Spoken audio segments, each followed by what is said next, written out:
Hey everyone, welcome back to Breaklight Productions. My name is Curtis Lambert and today we're reacting to Duck Duck Goose Disco Pigs. Let's jump on into it.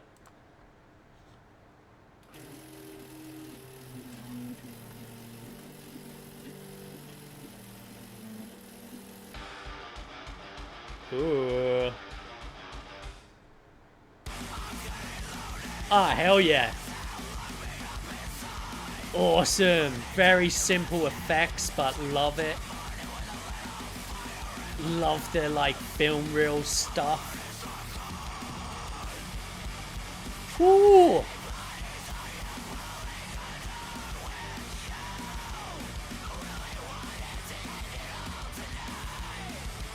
Loving the distortion shots as well. Really awesome. Nice flares.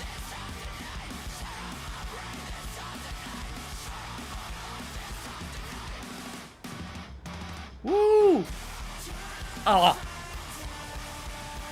Hell yeah!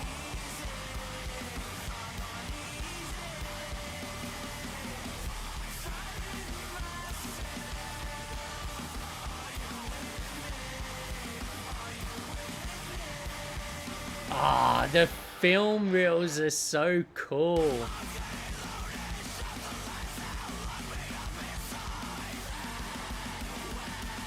Good energy on the editing. Oh, love that shot. We're gonna talk about that shot.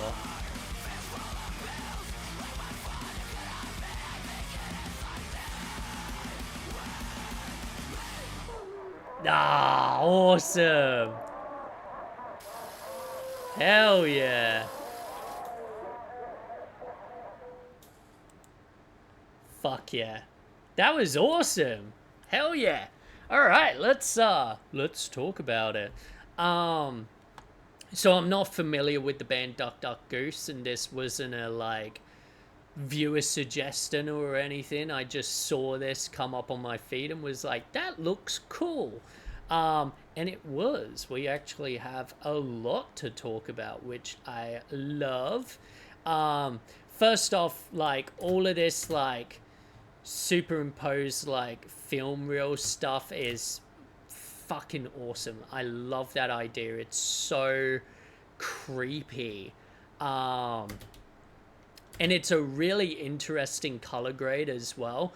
Like I feel like there's definitely artificial grain thrown over the top, but then also like the darker colors, like the shadows have been really like crushed, which I love. Like it's awesome. It gives it this like filmic look, which yeah, really like again it suits the whole vibe of having the shots of the film reel with him on it, and also the like superimposed like film reel shots. Yeah, super cool. uh Editing really energetic, fits the beat, fits the tempo. I noticed at specific points where like there were drum fills or whatever, it's really like fitting those parts, changing up, getting faster, getting slower, knowing when to take a breath, knowing when to like go all out. Yeah, so fucking phenomenal editing there. Cinematography, pretty like straightforward in all honesty, but again like it does its job. Like that's all it needs to be. So like so long as it captures that energy, who gives a shit. But with that said, there are some shots I really want to talk about because they get really interesting. Now, first off, I will quickly say, God, there's so much to talk about in this. Like, if you watch, and this is what I mean by post-production really keeping the energy. If you watch, like, when he's filling up the balloon, they could have just had that. That could have just been the action right there. The only movement is him blowing up that balloon. But look, they do an artificial, like in post, slow zoom in on that moment, which is fucking awesome because it's like, again, it's just giving it that extra bit of movement, that extra bit of energy to keep you interested, to keep the tempo going. And I love it for that. Like, again, phenomenal stuff. Then where are we? I like, obviously we've got a lot of distorted shots as well, which I love. You know, very simple like effects that you can often, depending on the program you're using, but you can sort of drag and drop them on and just, you know, stretch and play with you know, how you want the shots to look. And again, it fits the vibe. You've also got, like I said, those sort of superimposed film shots. Trying to find one. There we are. Which is awesome because it's like it burns away and stuff like that, which, yeah, is so like gritty and like, it really puts you in the headspace of this character, and I love it. And again, like most of those, you can find this stuff as, you know, templates and stuff to like just online. Some for free, some you have to pay for. But it's 100%, like, don't get me wrong, really like talented editors and such and graphic designers can make that themselves and make it exactly how they want it to be. But you can find templates that, you know, will do the job, and you just chuck them on your footage and play with the parameters a little bit, and bam bam boom, you've got it right there. It also doesn't outstay its welcome. They use these shots really sparingly, and that shows real understanding of like tiptoeing that line, because too much and it becomes annoying and like, you know, loses its coherency and stuff like that. But using it at select key moments, perfect. Where's this shot I really wanted to talk about? Yeah, him in this cafe or diner or whatever. I love this. It is such a unhinged shot, and I love it. I love it. Because a normal person, like a normal like cinematographer, would have it directly like he's in the middle of frame, you know, and it's just, you know, wall there and like the rest of the store the other side, and he's in the middle, whatever. Or they'd have it pushed the opposite way, where you're seeing all the action in the store and he's just there looking dejectedly, you know. But I love this angle because all you look at is him. We don't want to see the customers in the background. We don't want to see what else is happening in this world. Because the character, he's not acknowledging that world either. He's up here. And so we as the audience, that's all we need to see, because we want to be up there as well.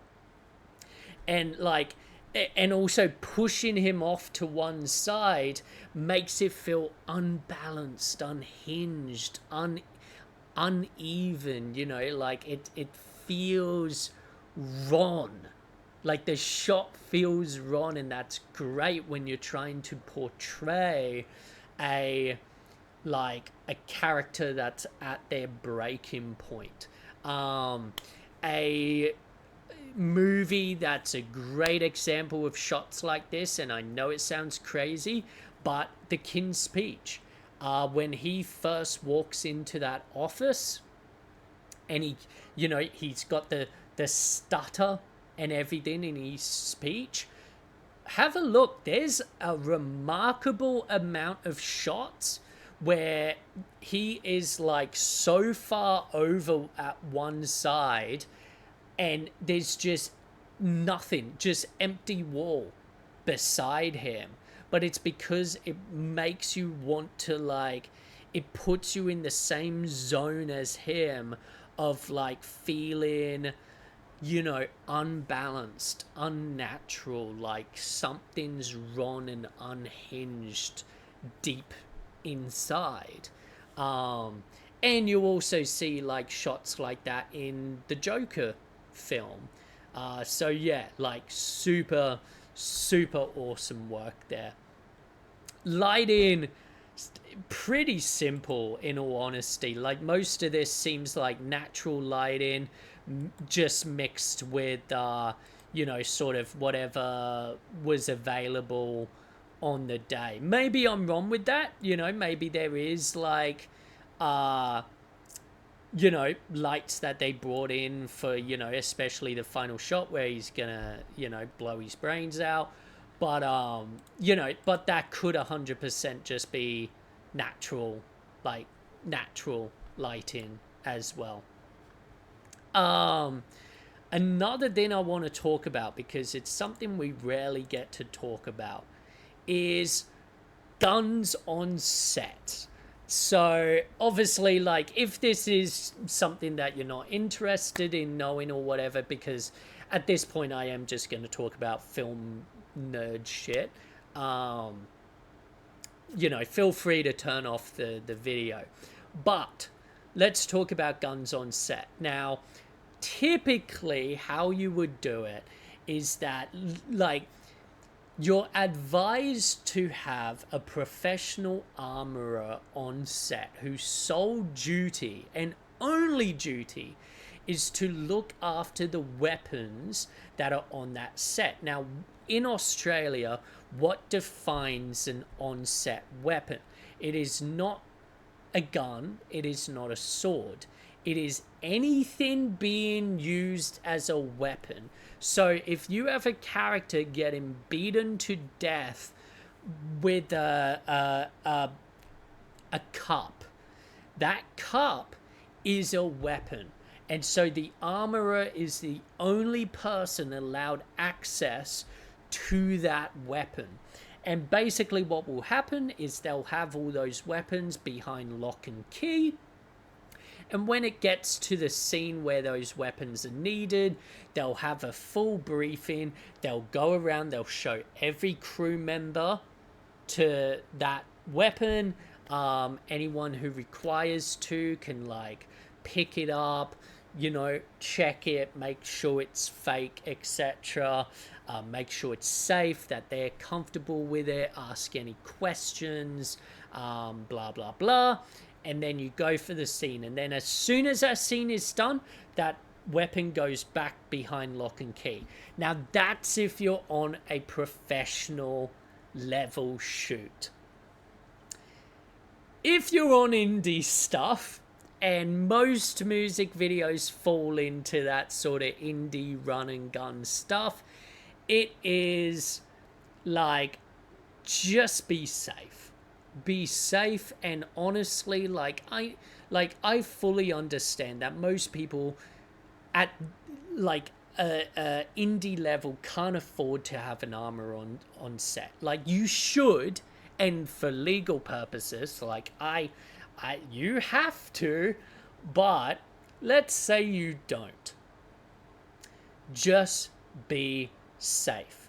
Just because you don't have an armor on set doesn't mean you can't handle things in a safe way.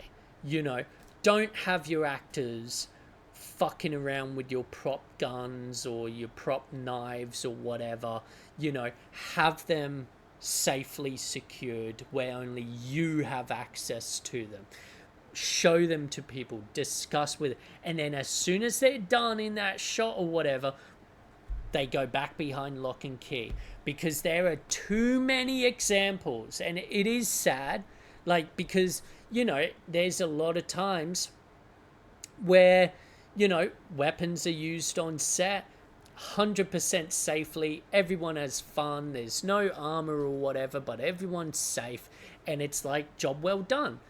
But unfortunately, a few bad apples do spoil the rest. And the fact is that there's unfortunately been way too many incidents on sets of all sorts, indie level and professional level, where safety hasn't been a priority. And when that happens, sometimes it leads to disaster. And this isn't just like, oh, stuff that happened in the 70s or whatever. This is stuff still happening today. Like, we recently, a few years ago, saw on the film set of Rust what happened with Alec Baldwin, where a gun accidentally got discharged and basically killed the DOP, and I believe hit another crew member as well. Yeah, safety is not a joke. And I'm not saying that these guys weren't safe or anything. I have no idea, you know, one way or another. I'm sure these guys were safe. But it's one of those things where if you're going to use weapons of any sort on your sets, be safe about it. It's honestly, it's not worth the risk.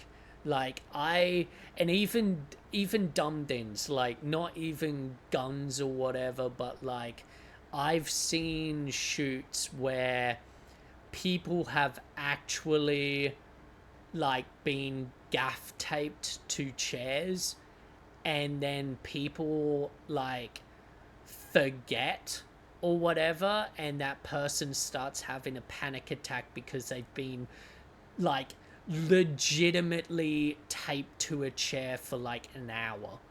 And it's not fair on them. It's not safe for them. And I know that sounds funny, and you know, in the moment you have a laugh about it, but it is fucked up. Because the fact is, like, with stuff like that, there's safe ways of gaff taping like people and stuff like that in a film setting where they can literally just with a bit of force break free and they're free, you know. Yeah, you don't have to actually fucking like tape them to that chair or whatever. So yeah, just whenever you're doing a shoot, your top priority should be everyone being safe and happy. That's it at the end of the day, you know. So yeah, but going back on the music video, love the energy, love the shooting, the editing, the performance, the acting is fucking great. And yeah, just all out such an energetic 2-minute music video. So great fucking work. If there's any other music videos by this group that I should check out, let me know in the comments below. Otherwise, yeah, like and subscribe, and I'll see you in the next one. Ciao.